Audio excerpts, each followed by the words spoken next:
In today's video, I wanted to address a problem on the pattern that I saw occur quite a bit when I recently had the opportunity to watch the final rounds of a well-paying futurity that had attracted a lot of barrel racing's biggest names. Now in the past here on BarrelRacingTips.com, we've addressed the subject of wide turns on the barrels and how to avoid tipped barrels, but in this video we're going to address what happens when a horse seems to turn part of the barrel well and then pops out or floats away from the turn. And most often I see this occur in the second half or the back side of the barrel. We're going to discuss several reasons why I think this happens, as well as the steps to take to correct it. Now these concepts will be valuable no matter what kind of trouble you might have on the barrels, and of course it's all great food for thought in order to prevent this kind of issue from ever occurring to begin with. One of the first and probably least common reasons a horse floats out of the turn is that they actually stumble and have to take somewhat of a leap as they get off balance to regain their footing. This is usually a fluke thing, but if it's happened to you a few times or even more than once on the same barrel, you might take a closer look at how your horse is using his body before the issue occurs. Remember that although plenty of barrel racers are quick to blame ground conditions, that most trips and falls are due to the horse using their body in a less than ideal way that compromises their balance. In any situation where your horse has lost his footing, it's critically important that in that split second that you ride with feel, so that you can either allow the horse to have his head if needed, or even offer support through the reins to help them stay on their feet and then guide them with quickness and timing to help them get on track so that that bobble has the least amount of impact on your time. Again, this is probably the least common reason for popping out, but I wanted to mention it because of just how great the misconception is about ground conditions actually being the cause of trips and stumbles, which is not always the case. Secondly, before we get into the more interesting causes for fading out, keep in mind that it's quite possible that a horse who is experiencing some soreness at a certain point in the turn will move out and away to avoid cranking the turn and experiencing more pain. I've said this many times, but just because a horse isn't visibly lame doesn't mean they might not have a serious physical issue going on.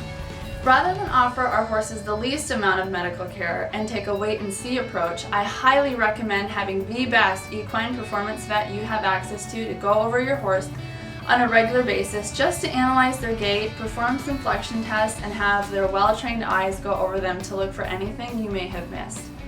Physical issues when caught early are usually pretty treatable, but if left unchecked, remember that long-standing inflammation can cause scar tissue to form and bony changes to progress in the joints without us ever really even knowing it until it's too late. So again, I highly recommend taking your horse's healthcare program very seriously and working with the very best vet you have access to develop a preventative program that will keep your horse performing well, sound, and happy for many years. Now number 3 is that when a horse pops out of the barrel, it's possible that the horse hasn't been fully educated to stay on track independently.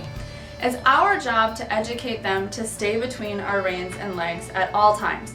After all, we don't want to constantly have to use our reins to ride our horses every step, but use them more so to subtly guide them around the exact track they already know where to go. Only when you're really conscious about doing less can it become obvious that you've been doing too much and your horse not enough. He may need more education or more responsibility to stick to the exact pattern. It's also possible that the footfall pattern you've trained your horse to follow doesn't set him up to be in an athletic position to turn efficiently, and that's a whole other subject we've covered in a previous Q&A. What it comes down to is about maintaining the direction you specify and honoring the training you have instilled without question and at any speed under any circumstance. If you want to develop your horse's ability to go exactly where you ask, simply be more conscious of this in your day-to-day riding, and it will transfer over to your work on the barrels. Be aware of all the ways in which you're constantly directing your horse and ask yourself, how little does it take?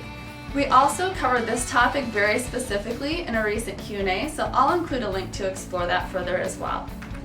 Now, a fourth reason horses will pop out of the turn is if they're resistant or carrying some mental or physical tension.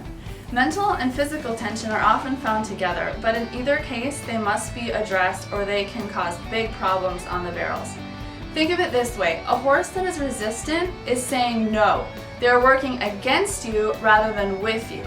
So it's no surprise that they are wanting to go in a different direction. Some horses that have been drilled or schooled on the barrels may have developed a fear or resentment, and when they hit a certain spot, they might tense up, panic a little, and basically just want to leave. In these situations, it's likely that symptoms of the same problem will show up in other areas as well. I actually noticed this at the futurity where quite a few of the horses would come around the barrel and look like they were just going to crank the turn, and then they would suddenly pop up, they'd get tense, high-headed, and they just pulled out away from the turn. In this situation, it was my guess that these young horses were perhaps overpressured and either it backfired or in that moment they just had somewhat of a mini meltdown and just couldn't hold it all together. In these cases, it's important to simply take the time it takes to slow down, to make sure the horse has a complete, solid understanding of what's expected in those important learning stages. Of course, when you're working with timelines, this is easier said than done, and we've all fell into the direct line way of thinking and being when we've had a big competition coming up.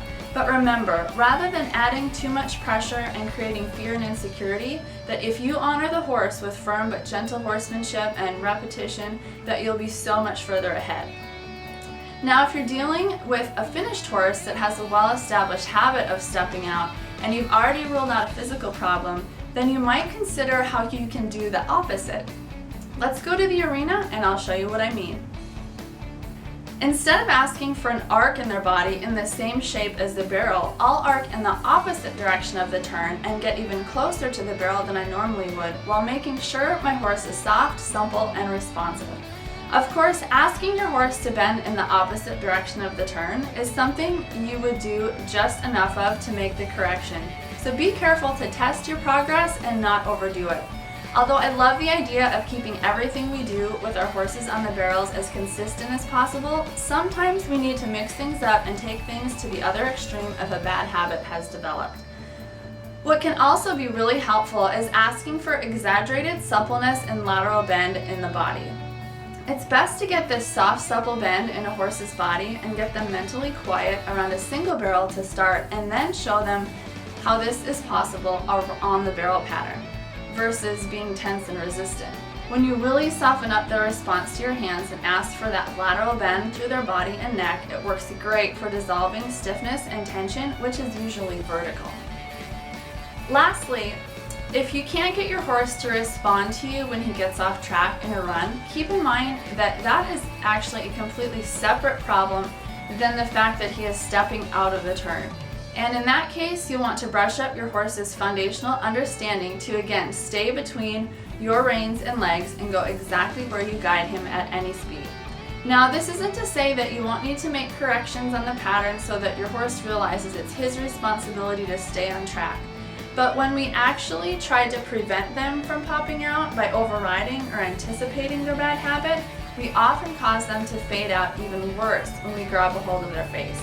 Usually this just encourages the rest of their body to float out even more and can even contribute to them losing their footing when you take their balance away.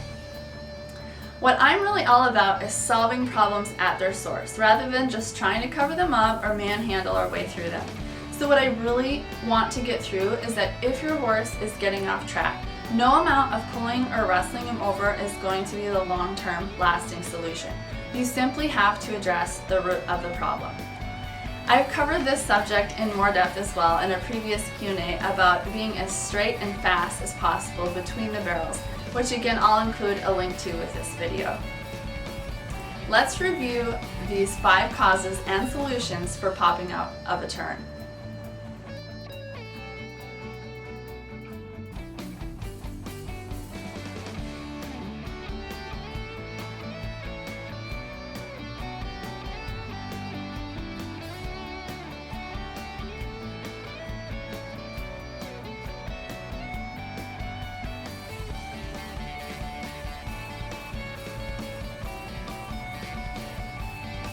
I can't stress enough that just because you can successfully stop the symptom of a problem from occurring doesn't necessarily mean that the issue has been completely resolved. That's where I encourage you to look and dive deep into when presented with a problem. Rather than place your focus on fixing the symptom, put it instead on discovering and resolving the cause of the problem, which may not be as obvious on the surface and might be time-consuming to resolve, but will always certainly be worthwhile. As a reminder, in my book, Secrets to Barrel Racing Success, I devoted entire chapters to awareness and feel, positioning, quality movement, among many others. So if you're wanting to explore even more specific instruction for refining your riding and developing more quality in the way your horse moves, check out the Secrets to Success page here at barrelracingtips.com. Well, I hope you've enjoyed this week's video, and I'm sure you'd agree that the points I've outlined really do apply to just about any problem that may occur on the pattern. And of course, I especially hope they'll be useful if you have a horse that tends to float out of the turn. Now, I'd love to hear from you. Have you ever had a problem with fading out of a turn? What do you believe was the cause, and how did you go about resolving it? Let's discuss in the comments below.